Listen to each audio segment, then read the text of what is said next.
അമ്ലത്വം കൂടിയ മണ്ണുള്ള മലയോര മേഖലയിൽ ഏത് കൃഷി ചെയ്യുമ്പോഴും ഡോളമൈറ്റോ കുമ്മായമോ ഉപയോഗിച്ച് മണ്ണിൻ്റെ അമ്ലത്വം മാറ്റിയെടുക്കുകയും കൂടാതെ അടിവളം നന്നായി ചെയ്യുകയും ചെയ്താൽ ഇരട്ടി വിളവ് ലഭിക്കുമെന്ന് കൊറാളിമലയിലെ ബേബി പുതിയറ എന്ന കർഷകനുമായുള്ള സ്വകാര്യ സംഭാഷണത്തിൽ അദ്ദേഹം പറയുന്നത് നമുക്ക് കേൾക്കാം.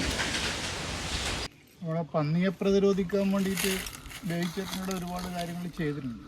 അപ്പോൾ ആ സമയത്താണ് കാറ്റ് വന്നിട്ട് വാഴ ഏകദേശം എത്ര വാഴ പോയിട്ടുണ്ടാവും? ഏകദേശം 150-200 മഴ പോയിട്ടുണ്ട്. ഏത്തവാഴ എല്ലാം കൊലച്ചതായിരുന്നു.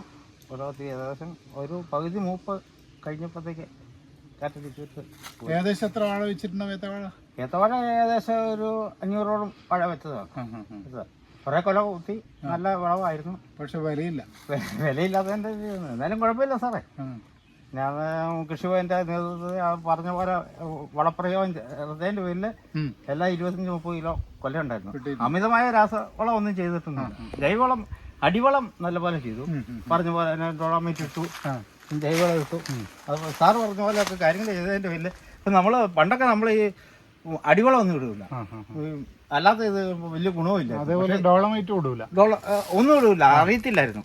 അപ്പൊ അത് സാറിന്റെ നിർദ്ദേശം, കൃഷിഭവന്റെ നിർദ്ദേശം കൊണ്ട് അങ്ങനെ ചെയ്തതിന്റെ പേരിൽ ഇരട്ടി വിളവാണ്. അപ്പൊ ഈ ചെരിഞ്ഞ പ്രദേശത്ത് അസിഡിറ്റി കൂടുതലായിരിക്കുമല്ലോ, അതെല്ലാം ഇപ്പം ഡോളമൈറ്റ് ഇട്ടുകൊണ്ട് മാറി കിട്ടിയേക്കുന്നത്. അപ്പൊ വിളവ് കൂടി നമ്മളത് പറയുവാണെങ്കിൽ ജൈവ കൃഷിയിലുള്ള ഇതാണ്. രാസവളം എന്ന് പറയുന്നത് നമ്മൾ ഉപയോഗിക്കുന്നില്ല.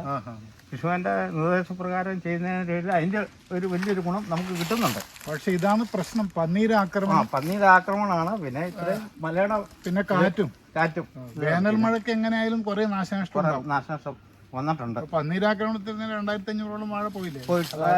കവുങ്ങ് പോയിട്ടുണ്ട്. അതിനുശേഷമാണല്ലോ ഈ മുളയുടെ പരിപാടി. അതെ, മുളയുടെ പരിപാടി വെച്ചാൽ പിന്നെ ഇതുവരെ ഒറ്റ കവുങ്ങും തൈയിൽ തൊട്ടിട്ടില്ല. പക്ഷെ അത് നേരത്തെ ബുദ്ധി ഇല്ലാതെ പോയി. അതുകൊണ്ടാണ് നമുക്ക് ഈ വെച്ച് നേരത്തെ നോക്കിയായിരുന്നെങ്കിൽ നമ്മുടെ ഒന്നും പോകത്തില്ലായിരുന്നു. നഷ്ടപ്പെടുന്നത് വരെ നമ്മൾ നഷ്ടപ്പെടുന്നതിനെ കുറിച്ച് ഓർമ്മിക്കുന്നില്ല. അത്ര നഷ്ടം ഓർമ്മിക്കില്ല.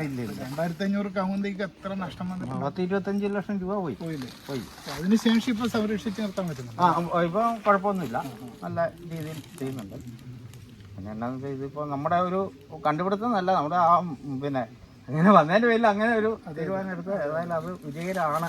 100% വിജയമാണെന്ന് തോന്നുന്നു. പിന്നെ അടുത്ത വർഷമുള്ള അതിന്റെ പൂർണ്ണ റിസൾട്ട് ഇപ്പൊ എന്നാ ഒരു 75% വിജയകരമാണ് ഇപ്പൊ. ശരി, ആയിക്കോട്ടെ സാർ.